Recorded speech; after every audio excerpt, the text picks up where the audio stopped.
저를 아직도 기억하시는 분 있나요? 기억력이 대단하네요.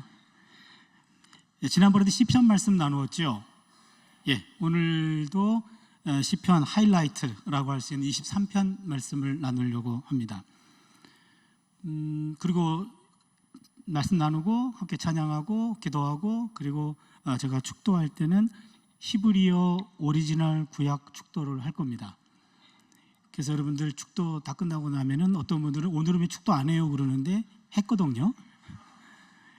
그래서 분위기 잘 파악하시고 축도 끝나면은 반주하시는 분이 반주로 좀 후주를 좀 부탁을 드리겠습니다. 오늘 말씀 제목은 아드벤투스의 희망.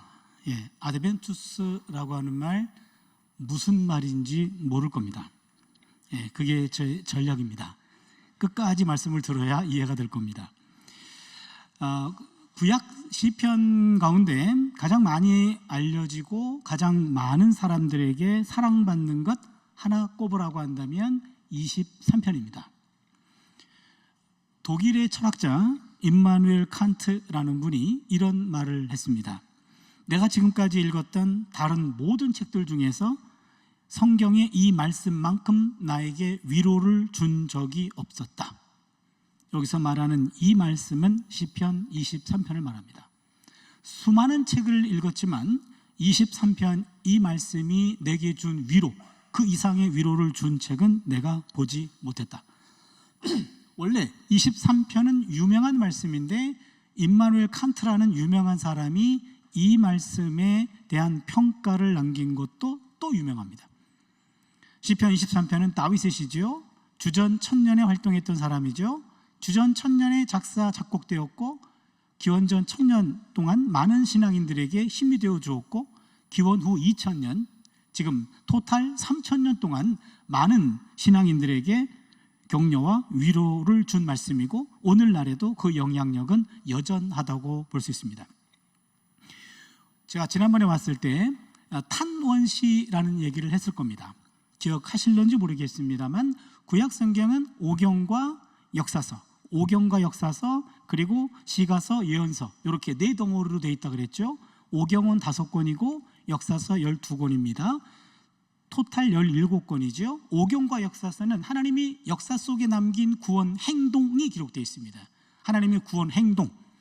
그리고 예언서도 17권인데 예언서에는 예언자를 통해 주신 말씀이 기록되어 있습니다. 그래서 오경, 역사서 17권 행동, 예언서 17권 말씀. 그래서 오경과 역사서는 하나님의 행동 계시고 예언서는 말씀 계시예요. 그럼 나머지 책이 시가서인데 욥기, 시편, 잠언, 전도서, 아가 5권. 이것은 하나님의 행동과 하나님의 말씀에 대한 인간의 응답입니다.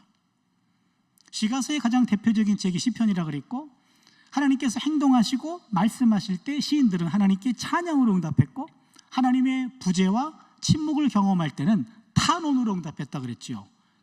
그래서 시편의 가장 대표적인 것이 찬양시와 탄원시고, 찬양시는 노래고 탄원시는 기도라고 했죠. 그래서 시편은 기도책이면서 노래책이면서 기도책이라고 말할 수 있습니다. 기도에는 가장 대표적인 게 탄원시가 있는데, 탄원시 가운데 개인적으로 기도할 때, 힘들고 어려울 때, 우리가 지난번 3편 나누었죠. 절망의 순간. 그때 탄원시는 5가지 요소가 있다 그랬죠. 기억하시는 분 아무도 없죠? 기억 안 나죠? 첫 번째 하나님을 부르고, 두 번째는 불평하고, 세 번째는 간구하고, 네 번째는 신뢰를 고백하고, 5번째는 찬양으로 끝난다. 여러분 좀 실망스럽습니다. 이거는 당연히 기억해야 돼요. 왜냐하면 우리가 개인적으로 기도할 때 이 순서대로 해야 돼요. 하나님 불렀어요. 불평합니다. 나 죽을 것 같아요. 간구합니다. 살려주세요. 신뢰를 고백합니다. 그리 하실 거죠? 할렐루야. 이렇게 기도하는 거예요. 그래서 개인으로 기도할 때는 그런 기도를 드린다. 그래서 여러분 시편 13편 한번 볼까요? 시편 13편을 보시면, 여러분 종이성경 가지고 오신 분 종이성경 펴주시고, 아니면 휴대폰 열어주시기 바랍니다. 13편을 보시면 대표적인 탄원시라 그랬죠. 1절을 보시면 야훼여, 이게 하나님 부른 겁니다. 1번. 1, 2절입니다. 어느 때까지니까 나를 영원히 잊으시나이까? 주의 얼굴을 나에게서 어느 때까지 숨기시겠나이까? 나의 영혼이 번민하고 종일토록 마음에 근심하기를 어느 때까지 하오며 내 원수가 나를 치며 자랑하기를 어느 때까지 하리까? 뭐에 해당할까요? 뭐죠? 불평. 좋습니다. 1절, 2절은 불평입니다. 3절, 4절입니다. 야훼니 하나님이여 나를 생각하사 응답하시고 나의 눈을 밝히소서. 두렵건대 내가 사망의 잠을 잘까 하오며 두렵건대 나의 원수가 이르기를 내가 그를 이겼다 할까 하오며 내가 흔들릴 때 나의 대적들이 기뻐할까 하나이다. 뭐죠? 간구. 좋습니다. 5절입니다. 나는 오직 주의 사랑을 의지하여 싸우니 나의 마음은 주의 구원을 기뻐하리이다. 뭐죠? 신뢰. 좋아요. 6절 내가 야훼를 찬송하리니 이는 주께서 내게 은덕을 베푸심이로다. 뭐죠? 찬양. 시편 13편은 개인 탄 원시의 교과서입니다. 다시 한번 호소합니다. 제발 기억해 주세요. 여기 보시면 하나님 야훼여 불렀고요, 불평하고요, 그 다음에 간구하고요, 그 다음에 신뢰를 고백하고 찬양을 합니다. 여기서 요 네 번째 요소, 신뢰를 고백하는 것, 요거로 따로 떨어져 나온 게 그게 신뢰시입니다. 시편 23편은 신뢰시입니다. 그래서 신뢰시는요, 잘 들으세요. 문제가 해결되고 난 다음에 부르는 노래가 아니고 문제 속에 있을 때 부르는 노래예요.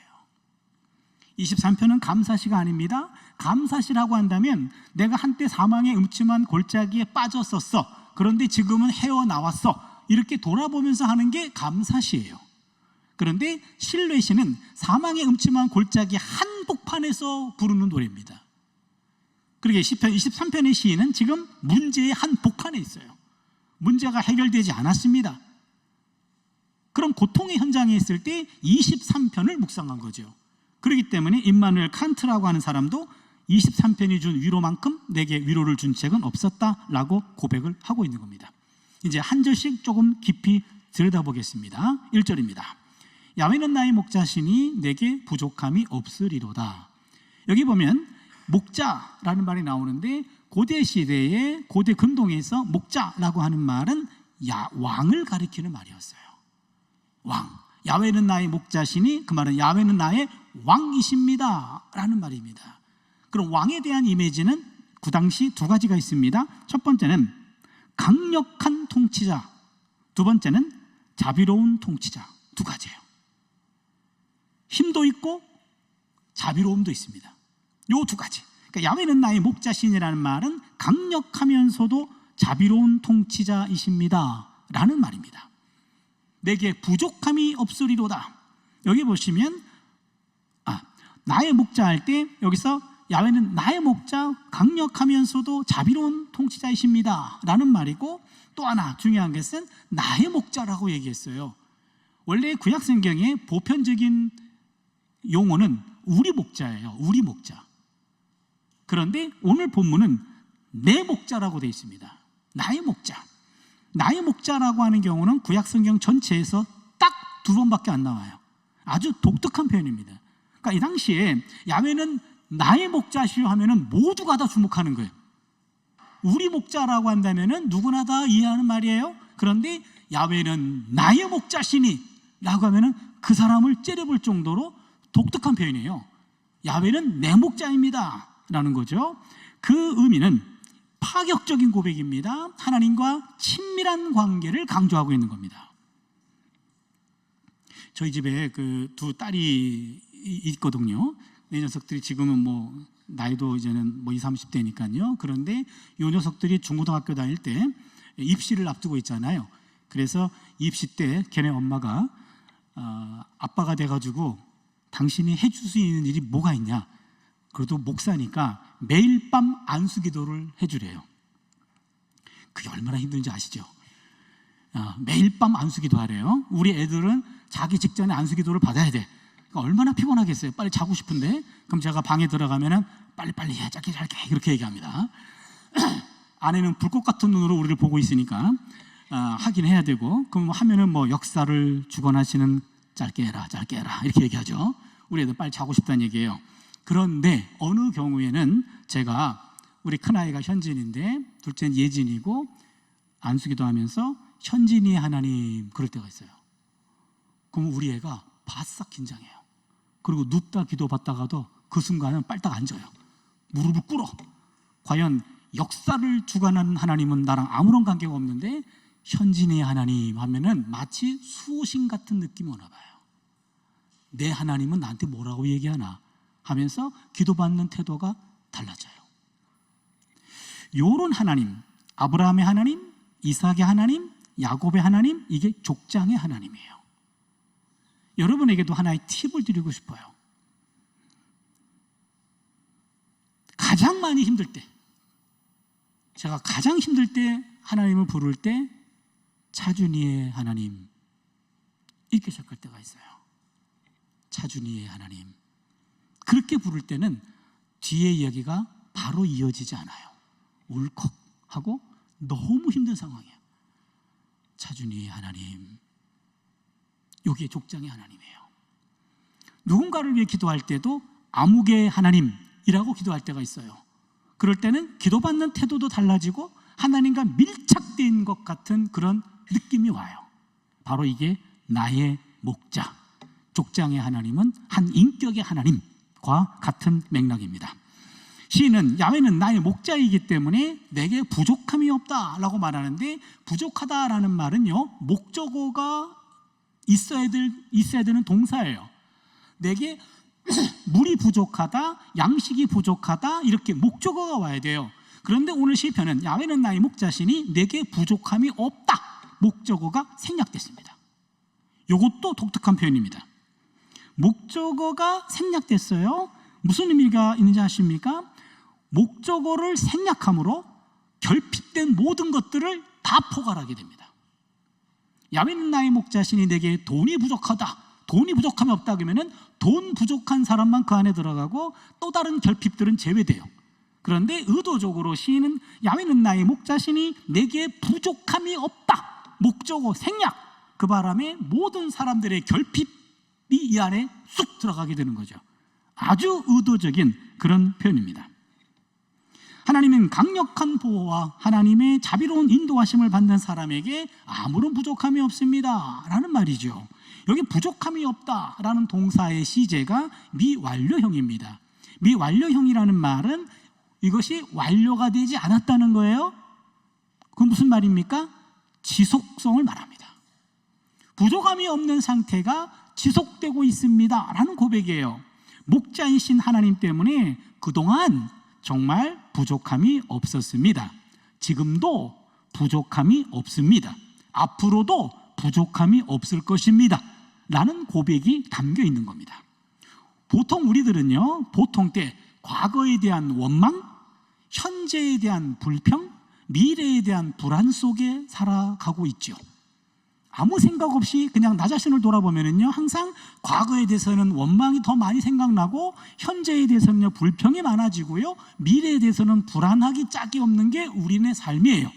그런데 오늘 표현 속에서는요, 과거에 대한 감사, 현재에 대한 자족, 미래에 대한 확신이 담겨 있어요. 멋있는 말 아닙니까? 과거에 대해서는 감사하고, 현재에 대해서는 자족하고, 미래에 대해서는 확신을 보여주는 것이 내게 부족함이 없으리로다 라는 말입니다.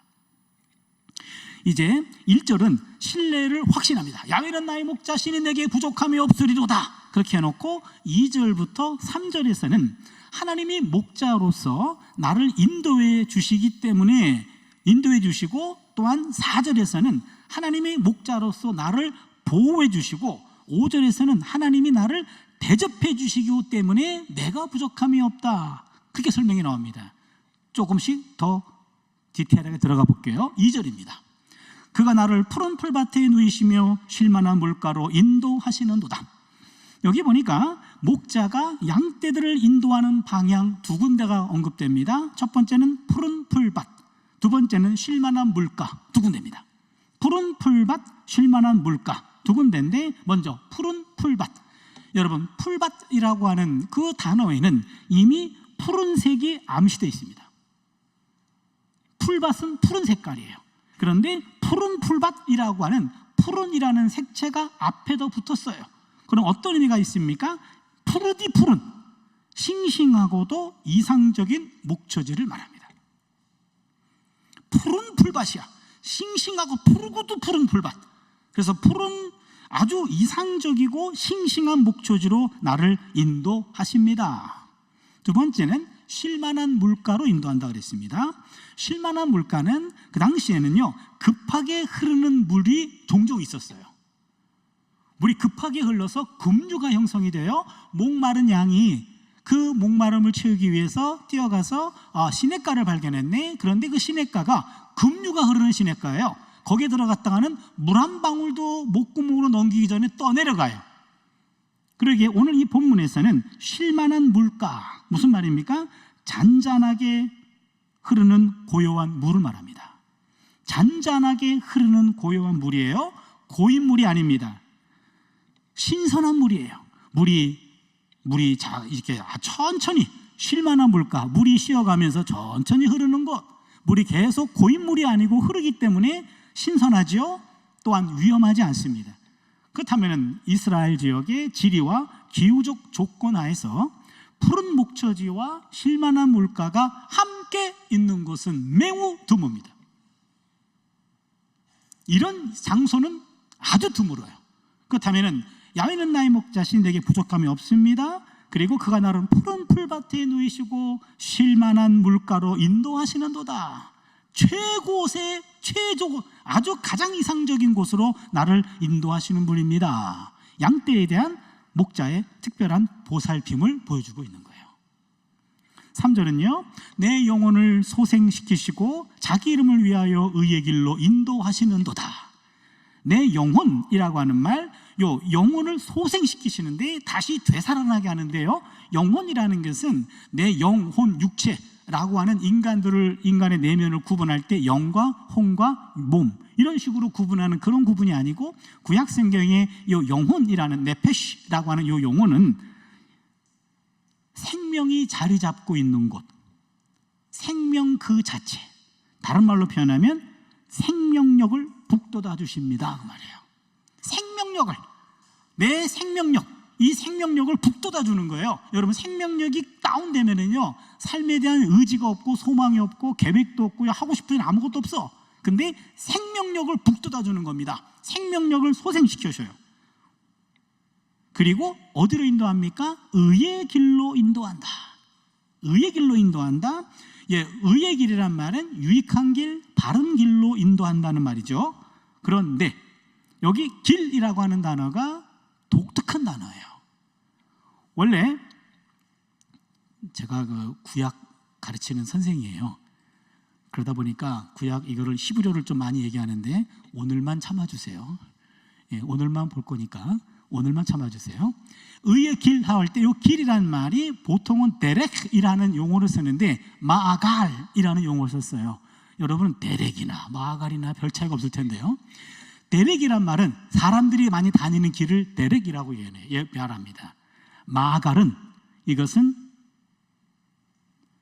사람이 다니지 않는 길이고, 정확히 표현하면 수레바퀴 자국이에요. 수레바퀴 자국이 있는 길로 인도한대. 그 말은 뭡니까? 사람들은 다니는 길이 아니기 때문에 수레바퀴가 한 번 간 길, 그런 드문 길, 좁은 길, 그걸 말하는 것이 의의 길이에요. 다시 말씀드리면 의의 길은 아무나 막 가는 넓고 편안한 길이 아닙니다. 의의 길은 아무도 가지 않고 외롭고 좁은 길입니다. 하나님이 인도하는 의의 길이란 올바른 길인 동시에 또한 올바른 길이기 때문에 많은 사람들이 외면하는 좁은 길이기도 합니다. 하나님의 인도하는 길은 좁은 길입니다. 그래서 그 길은 외로운 길입니다. 올바른 길입니다. 그러나 하나님이 함께 하시는 길임을 우리는 잊어서는 안 됩니다. 좁은 길이에요. 아무나 가지 않는 길입니다. 불편하기도 하고 부담스럽기도 하고 외면하기도 하는 길, 그게 옳은 길이에요. 그 옳은 길로 하나님이 인도하십니다. 왜 그렇습니까? 자기 이름을 위하여. 하나님의 이름을 위하여 라는 말은 하나님의 명예를 위해서 하나님이 우리의 영혼을 소생시키시고 의의 길로 인도하십니다 라는 말이에요. 무슨 말입니까? 하나님의 명예를 지키기 위해서 당신의 양떼들을 의의 길로 인도한다는 거예요. 무슨 말입니까? 나에게 속한 양떼가 양떼가 위험에 처해 있을 때 이것을 내가 지켜내지 못하면 목자로서의 명예가 손상이 되는 거예요. 제 연구실에 어느 한 교수가 들어왔어요. 제 남학생 한 30대 때는 남자 조교랑 같이 있는데 우리 조교한테 보자마자 너 나가 그러더라고요. 자기가 들어와가지고 내 방에서 내 조교를 내쫓는 거예요. 교수들끼리 할 얘기가 있다고. 너 나가. 그래서 우리 그 조교가 당혹스러워하면서 잠깐만 나가 있어 내가 그랬어요. 그래서 아주 불쾌하면서 나갔어요. 나가 있고 이제는 이 교수가 나한테 할 얘기를 다 하고 갔어. 근데 나도 상당히 그 상황이 불쾌했어요. 그리고 우리 조교가 들어오더니 저 아저씨 누구예요? 그러는 거예요. 이 아무개 교수야 그랬더니 가면 한 과목도 안 들었냐? 한 과목도 안 들었대요. 그러니까 처음 보는 아저씨래요. 그러니까 처음 보는 사람이 30대 중반쯤 되는 그 조교한테 한 40대 좀 말 되는 교수가 그냥 너 나가 그런 거예요. 굉장히 저도 기분이 나빴어요. 그 앞에서는 말 못하고 지금 이렇게 뒤에서 궁시렁궁시렁 하고 있어요. 마치 내 명예가 손상된 기분이었어요. 내 자녀가 무시당하면 부모의 명예도 손상받게 돼 있어요. 자신의 양떼들이 위험한 상태에서 방황하도록 내버려 둔다면 그 목자의 명예도 땅에 떨어지는 것과 같습니다. 야훼는 나의 목자신이라고 하면은 하나님이 나를 책임지시는 분이에요. 그런데 책임진 그 양이 명예가 실추되거나 만약에 문제가 있거나 억울한 일을 당하거나 그러면은 목자인 그분의 명예도 손상이 되기 때문에 내 영혼을 소생시키시고 그의 이름을 위하여 의의 길로 인도하십니다 라는 말이에요. 4절입니다. 오늘 시편 23편 4절이 핵심입니다. 여러분 23편 다 암송하시죠? 못하세요? 좋은 말 할 때 암송하세요. 성경 전체에서 한 장을 암송한다 그러면 가장 많이 암송하는 게 23편이에요. 23편 다 하기 어렵다? 그러면 제가 봐줄게요. 4절만 암송하세요. 4절의 핵심이에요. 내가 사망의 음침한 골짜기로 다닐지라도 해를 두려워하지 않을 것은 주께서 나와 함께 하심이라. 주의 지팡이와 막대기가 나를 안위하시나이다. 요게 핵심입니다. 요것도 너무 많아요? 외우기에? 그러면은 주께서 나와 함께 하심이라. 요것만 암송해 주세요. 그 정도는 암송할 수 있죠. 주께서 나와 함께 하심이라. 그리고 하나도 암송할 수 있어요. 그러면은 내가 사망의 음침한 골짜기로 다닐지라도 주께서 나와 함께 하심이라. 그 정도는 외워주세요. 이게 시편 23편의 핵심되는 구절입니다. 여기 보시면 내가 사망의 음침한 골짜기로 다닐지라도, 여기 사망의 음침한 골짜기, 이 표현이 너무나 멋있어요. 여러분, 사망, 음침한 골짜기, 세 글자 같이 보이잖아요. 그런데 히브리어는 한 글자예요. 짤마베트라는 한 단어인데, 이 한 단어를 사망의 음침한 골짜기로 누군가가 번역을 했어. 저는 이거 볼 때마다요, 이거를 이렇게 우리말로 번역한 그분을 내가 찾아내서 상 주고 싶어요. 번역 멋있지 않나요? 짤마베트라는 말은 한마디로 얘기하면 죽음의 장소예요. 죽음의 장소인데, 그 죽음의 장소를 이 문맥에 맞게끔 사망의 음침한 골짜기, 그렇게 번역했어요. 아주 멋있는 번역입니다. 사망의 음침한 골짜기는 한마디로 말하면 죽음의 장소예요. 출애굽할 때 그런 사망의 음침한 골짜기를 통과했어요. 예레미야 2장 6절을 보시면요, 그들이 우리를 애굽 땅에서 인도하여 내시고 광야 곧 사막과 구덩이 땅, 건조하고 사망의 그늘진 땅, 여기 사망의 그늘진, 이게 짤마베트, 사람이 그곳으로 다니지 아니하고 그곳에 사람이 거주하지 아니하는 땅을 우리가 통과하게 하시던 야훼께서 어디 계시느냐 하고 말하지 아니하였도다. 사람이 거하지 않아요. 그렇기 때문에 여러분 생각해 보세요. 한 마리 양이 여러 양떼들이 가다가 그곳을 이탈하고 가다 보니까 나 혼자 떨어져 있어. 떨어져 있는 장소가 사망의 음침한 골짜기예요. 사망의 음침한 골짜기는요, 못된 들짐승들이 양을 먹으려고 기다리는 곳이에요. 늑대도 있고요, 하이에나도 있어요. 그런 들짐승들이 우글우글거리는 곳이고 양 도둑들이 숨어 있는 곳입니다. 아주 위험한 상황이에요. 근데 내가 사망의 음침한 골짜기로 다닐지라도 해를 두려워하지 않을 것은, 해코지 당할 것, 해를 받을 것을 두려워하지 않을 것은 주께서 나와 함께 하심이라 이거예요. 요거를 꼭 기억해 주세요. 어떤 상황에서도 우리와 함께 하십니다.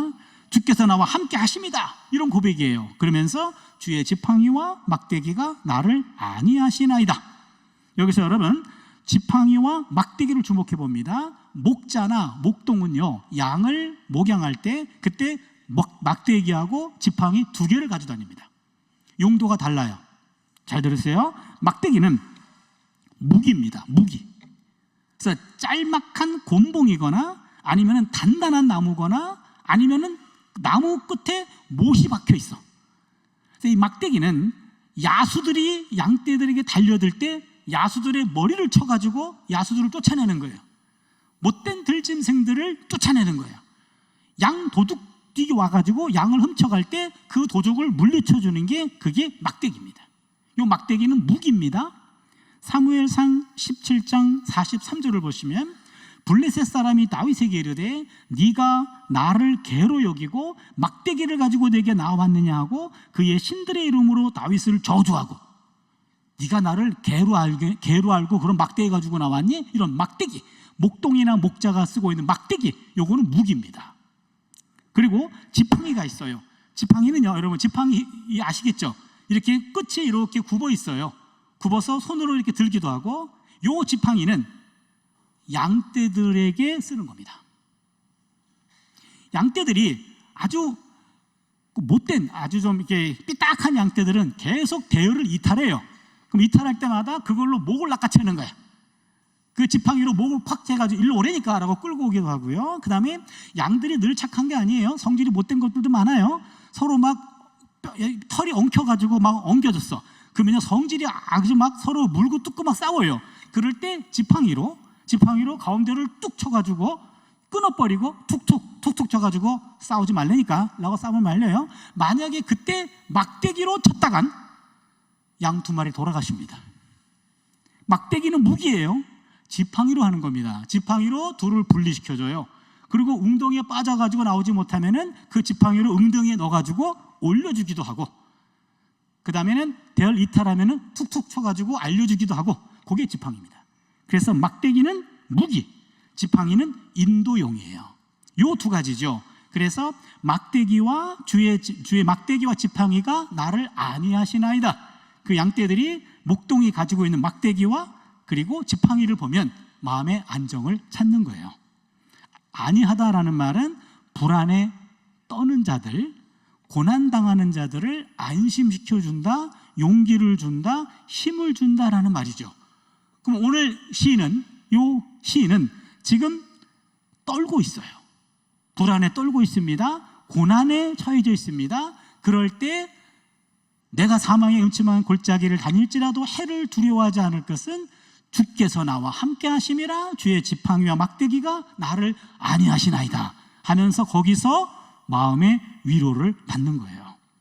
2절과 4절 내용을 간단히 좀 정리해 볼게요. 양떼들이 가는 길은 바위와 깊은 구덩이만이 아니라 사나운 짐승들도 있고요, 강도들도 숨어 있습니다. 그러나 목자는 이러한 길에서 양떼와 동행합니다. 막대기와 지팡이로 양떼들의 적들을 쫓아냅니다. 양떼들을 안전한 곳으로 인도합니다. 양떼들은 목자의 막대기와 목자의 지팡이를 보면서 용기와 신뢰를 갖게 됩니다. 시인은 지금 비록 죽음의 위협이라 할지라도 보호용 막대기와 또한 인도용 지팡이로 무장한 하나님이 동행해 주시기 때문에 더 이상 두려워하지 않고 오히려 위안을 받고 있습니다. 여기까지가 4절입니다. 5절을 볼게요. 주께서 내 원수의 목전에서 내게 상을 차려주시고 기름을 내 머리에 부으셨으니 내 잔이 넘치나이다. 여기 보시면요, 여러분 눈치를 채야 돼요. 1절부터 4절까지는 목자와 양 이미지였어요.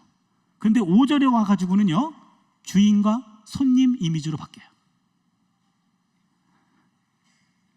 느껴집니까? 지금요 5절을 보시면 주께서 내 원수의 목전에서 내게 상을 차려주시고 기름을 내 머리에 부으셨으니 내 잔이 넘치나이다. 잔치를 차려주고 있어요. 여기 보시면요, 지금 1절과 4절까지는 목자와 양의 비유였고 5절에 와가지고는 거기서는 집주인과 손님이에요.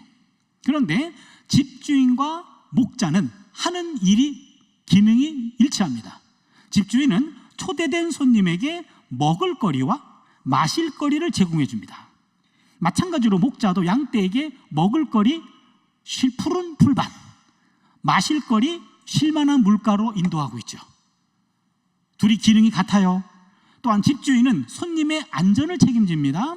주인은 위급한 상황이 벌어지면 손님과 동행합니다. 손님의 생명을 보호해 주어야 할 의무가 있는 거예요. 창세기 여러분 18장에 보면은 롯이 손님을 보호하기 위해서 딸 둘을 내놓으려고 하잖아요. 기억나십니까? 기억하셔야 돼요. 그렇죠? 지금 손님이 와가지고 소돔 사람들이 그 손님을 내놔라, 우리가 그와 상관하리라 그랬더니 롯이 내 정원치 않은 우리 두 딸이 있으니 두 딸을 마음대로 하고 이들은 건드리지 말아라, 이렇게 얘기해요. 저 같으면은 그냥 딸들을 지키고 손님을 밀어놓겠어요. 그러나 유목민 법에 따르면 손님은 내 목숨과 같이 보호해야 됩니다. 그것 때문에 그런 일이 벌어진 거예요. 그 당시 문화로서는 그게 당연한 거였어요. 아무튼 손님이 왔다. 주인은 손님과 생명 공동체야. 주인은 손님의 생명을 보호해줘야 돼요. 먹을거리도 제공하고 마실거리도 제공하고 신변 안전도 보호해줘야 됩니다. 이것과 목자의 이미지는 서로 일치하고 있어요. 그래서 5절에 와가지고는 더 이상 양이 아닙니다. 집주인인 하나님에게 초대받은 손님이에요. 이제는 시인은 목자의 앞과 뒤에서 서성거리는 양이 아닙니다. 그냥 집주인과 페이스 투 페이스, 얼굴을 맞대고 서로 식탁 교제를 나누는 귀한 손님으로 대접받고 있어요. 그것도 어디서? 손님이 보는 앞에서 귀한 손님으로 맞이해 줍니다. 보세요. 머리에 기름을 발라주는 것은 특별한 손님으로 정성스럽게 맞이해 주는 걸 말합니다. 오늘날 우리 문화에서 내가 어느 집에 손님으로 갔어요. 보자마자 내 머리에 기름 발라준다. 가뜩이나 지금 머리카락 없어가지고 그런데 그러면 가만 안 둘 것 같아요. 뭐 하자는 겁니까? 라고 싸울 것 같은데 이 당시 문화에서는요, 손님에게 머리에 기름 발라주는 것은 극진한 대우예요. 누가복음 7장 44절 46절 성경을 보면요, 그 여자를 보시며 시몬에게 이르시되 이 여자를 보느냐? 내가 네 집에 들어올 때 너는 내게 발 씻을 물도 주지 아니하였으되 이 여자는 눈물로 내 발을 적시고 그 머리털로 닦았으며 나는 내게 입 맞추지 아니하였으되 그는 내가 들어올 때로부터 내 발에 입 맞추기를 그치지 아니하였으며 46절 너는 내 머리에 감람류도 붓지 아니하였으되 그는 향유를 내 발에 부었느니라. 극진하게 나를 대우해줬다. 그 표시가 머리에 감람류를 붓는 거예요. 그렇다면 또한 잔이 넘치도록 채워주는 것은 손님에 대한 융숭한 접대를 말합니다. 그렇다면 오늘 본문에서 주께서 내 원수의 목전에서 내게 상을 차려주시고 기름을 내 머리에 부으셨으니 내 잔이 넘치나이다. 상이 펴지고 잔이 넘치고 머리에 기름을 바르는 것은 잔치를 벌려주는 거예요. 시인은 하나님이 손수 베푸시는 잔치에 초대되어서 하나님과 겸상하고 또한 각별하고도 융숭한 대접을 받아요. 어디서? 원수의 목전에서. 이게 기가 막힌 말이에요. 원수의 목전에서 그동안은 양이었어. 근데 이제는 손님이야. 그것도 하나님의 손님. 원수들이 보는 앞에서. 그 얘기는 뭡니까? 내 뒷배경을 하나님이 책임진 거예요. 얘는 내 손님이다. 그 순간 모든 원수들은 다 퇴각할 수밖에 없죠. 목자의 지금 원수의 목전에서 벌어지는 시인에 대한 하나님의 융숭한 대접, 이것은 하나님의 특별한 보호를 과시하는 겁니다. 이제 원수들의 추적은 끝났어요. 5절에서 목자의 이미지에서 한 단계 더 높여진 집주인의 이미지를 통해서 하나님을 신뢰하게 되는 또 다른 이유가 제시되죠. 하나님은 나를 잔치에 초대해서 귀한 손님으로 극진한 대접을 해주기 때문에 내게 부족함이 없으리로다. 마지막 6절입니다. 내 평생의 선하심과 인자하심이 나를 반드시 따르리니 내가 야훼의 집에 영원히 살리로다.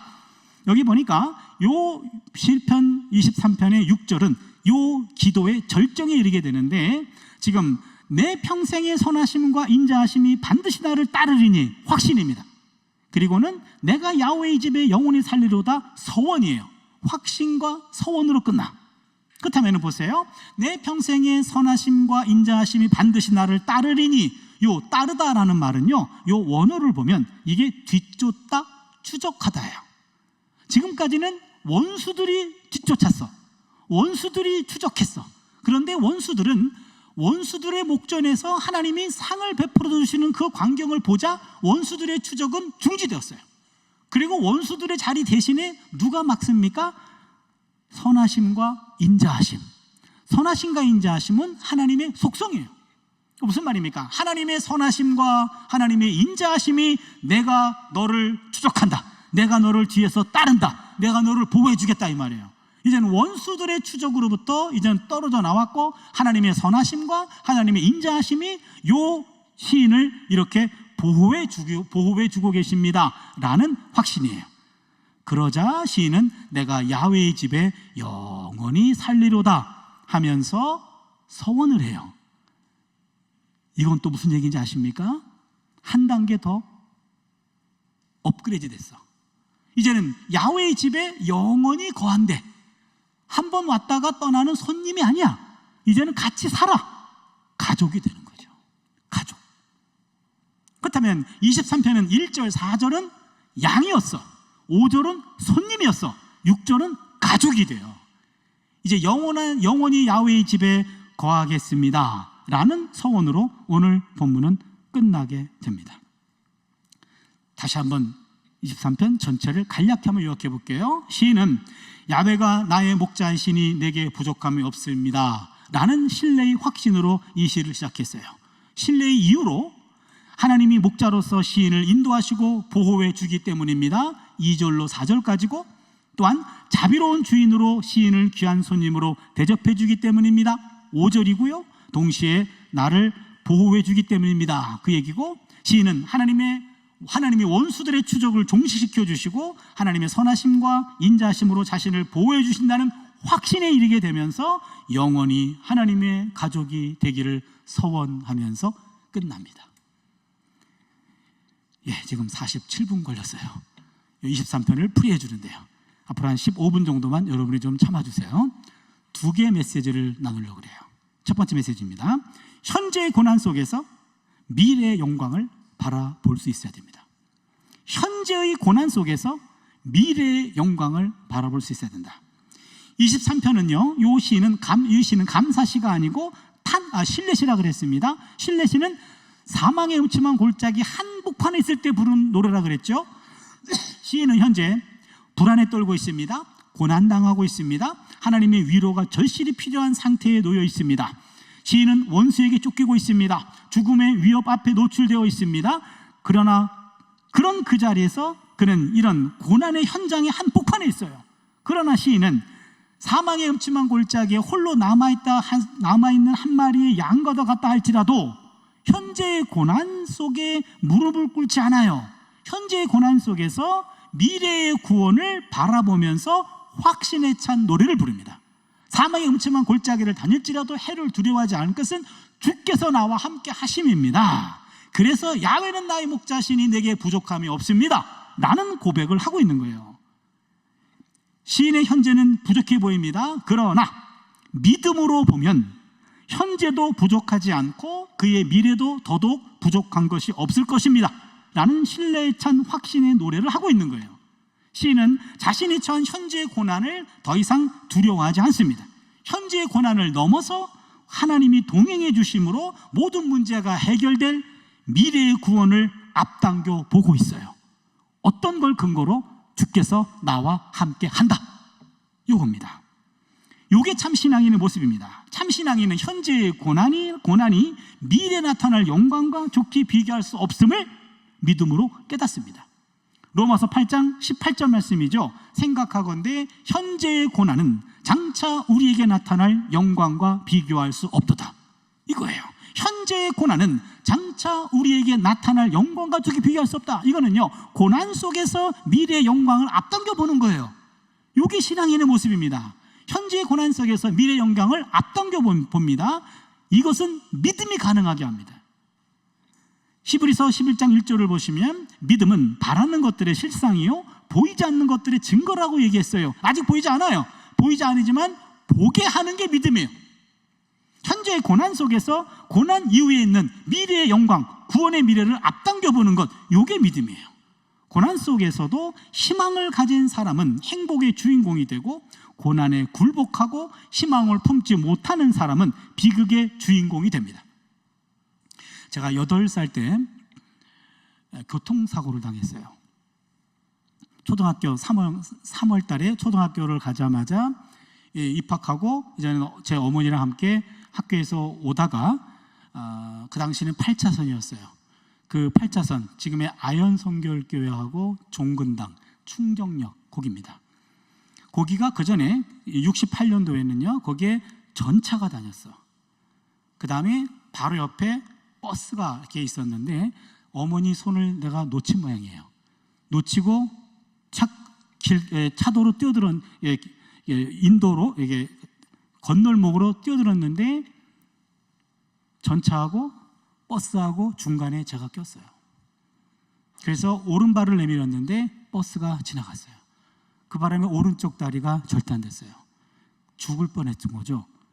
그리고는 정신을 차리고 신촌 세브란스 병원에 실려가가지고 거기서 나머지 다리를 절단 수술하고, 그다음 한 1년 정도 병원에서 이제는 재활하는 그런 과정을 겪었어요. 저희 어머니랑 단둘이 이제 병원에서 생활을 했는데, 가끔 제 어머니가 그런 말씀을 하셔요. 우리 둘이 죽자. 그런 얘기를 입버릇처럼 하셨어요.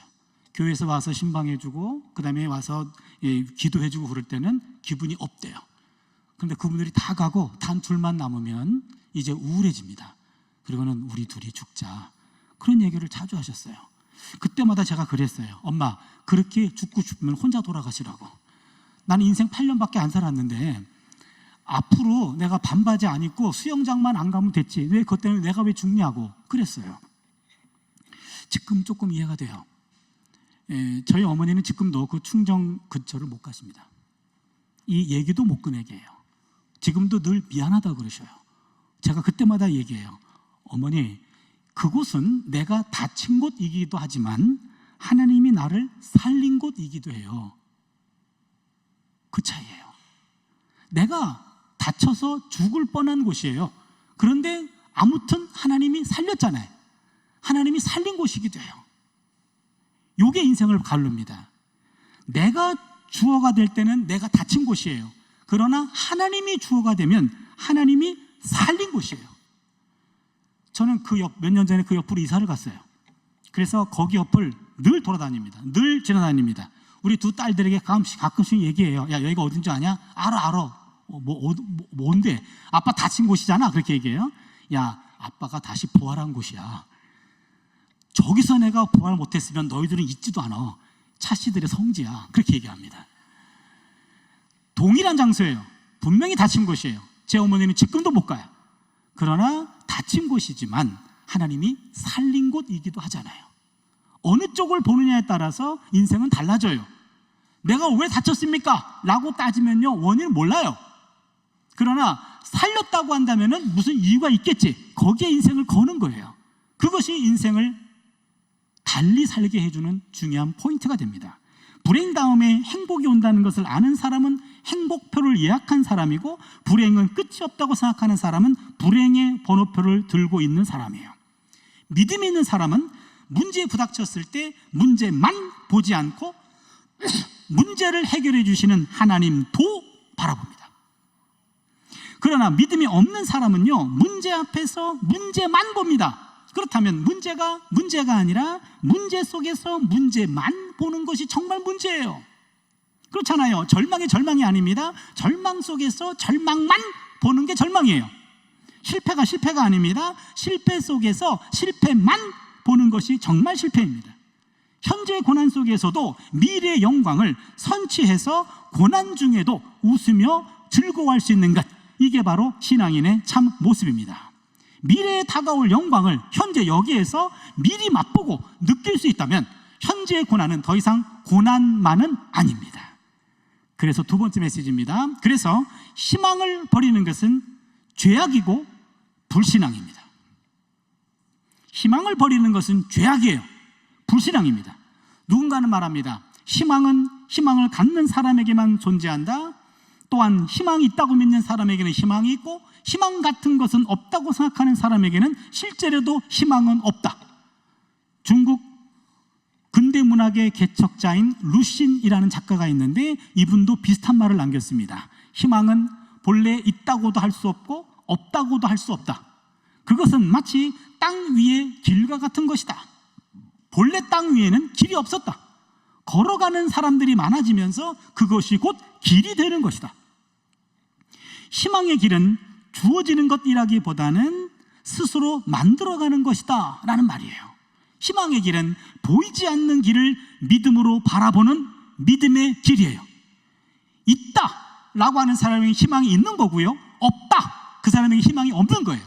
그런 면에서 희망은 믿음의 길이기도 합니다.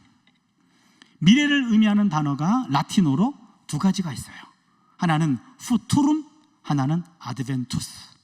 드디어 나왔습니다. adventus. futur 한번 따라 할까요? futurum. futurum. 지금 다시 한번 정확하게 futurum, adventus. 예, 요 futurum, adventus란 라틴어예요. 이게 두 개 다 미래라는 의미예요. 근데 요 futurum과 adventus가 있는데 futurum은 예측 가능한 미래, adventus는 뜻밖의 미래예요. futurum에서 future라는 용어가 나와요. future, 이것은 futurum은 예측 가능한 미래, adventus는 뜻밖의 미래. futurum은 현재의 원인으로 충분히 설명할 수 있는 미래예요. 현재가 품고 있고 현재가 나올 수 있는 예측 가능한 미래, 이게 futurum. 그런데 adventus는 이것은 하나님의 약속 성취로서 시공 밖에서 오는 뜻밖의 미래입니다. 그러니까 미래라는 것은 futurum과 adventus가 있는데 futurum은 여기서 가는 거고 adventus는 바깥에서 오는 겁니다. futurum은 내면에서 투사되는 거고 adventus는 하나님 쪽에서 오는 거예요. 이 시대 최고의 신학자로 불리우는 독일의 신학자 몰트만이라는 분이 있어요. 위리겐 몰트만이라는 사람이 희망의 신학이라는 책을 썼습니다. 이 희망의 신학에서 몰트만은 낙관과 희망을 구분합니다. 낙관, 희망 구분해요. 낙관과 희망은 모두 긍정적인 기대에 관한 개념이지만 그러나 서로 다르다는 거예요. 낙관은 과거나 현재에 이미 잠재되어 있다가 미래에 나타나는 좋은 것, 이게 낙관입니다. 낙관과 연결되어 있는 미래를 몰트만은 futurum이라고 불렀어요. futurum. 우리는 과거와 현재를 살펴서 미래에 나타날 가능성을 추정하고 긍정적인 전망을 갖게 될 때 이거를 낙관적이라고 그래요. 낙관은 예측 가능한 미래를 바라보는 것, 이게 낙관입니다. 반면에 희망은 외부에서 옵니다. 하나님으로부터 우리에게 주어지는 좋은 것과 연관되어 있어요. 몰트만은 이것을 adventus라고 불렀습니다. 새로운 것을 선물로 받는다는 의미예요. 하나님으로부터 선물로 좋은 것을 받는다는 것, 이게 희망이라는 겁니다. 희망은 뜻밖의 미래를 응시하는 거예요. 그 무슨 얘기입니까? 희망은 내가 갖고 있는 능력과 내 백그라운드에서 오는 것이 아니라 전혀 뜻밖의 하나님 쪽에서 내게 온다는 거예요. 이게 아드벤투스로서의 희망을 말하는 겁니다. 철학자 키에르케고르는 절망을 가리켜서 죽음에 이르는 병이라고 말했습니다. 자살의 원인을 설명할 때 가장 큰 원인 중에 하나가 희망을 잃어버렸기 때문에 그렇게 한다고 말합니다. 그렇기 때문에 우리 삶에서 희망을 갖고 사는 것은 굉장히 중요해요. 희망을 잃어버리면 삶의 의미도 잃어버리기 때문입니다. 어떤 한 사람이 있습니다.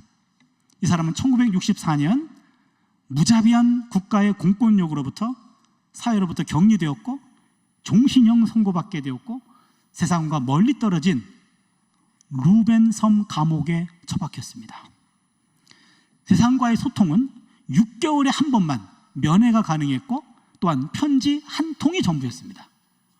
감옥은 어두웠고 물이 줄줄 흐르는 벽과 벽 사이는 한 3걸음 정도밖에 되지 않는 아주 비좁았고 누우면은 머리와 다리가 닿을 만큼 좁은 공간이 그의 감옥이었습니다.